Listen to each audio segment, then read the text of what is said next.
What we sipping on today? Because they say salted caramel and vanilla Coke supposed to taste like a s'mores.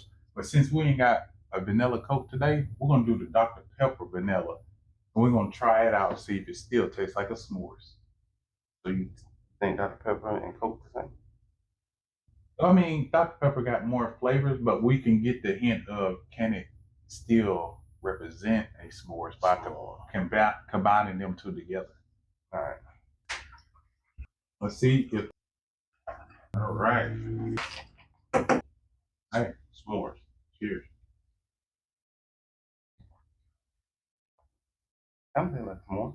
Yeah, I can see it. Only I'm gonna give this a 9 because it does produce that s'mores type. I give it an 8. Hey, won't y'all try it out with us? Big Bird Entertainment, if you want cuz.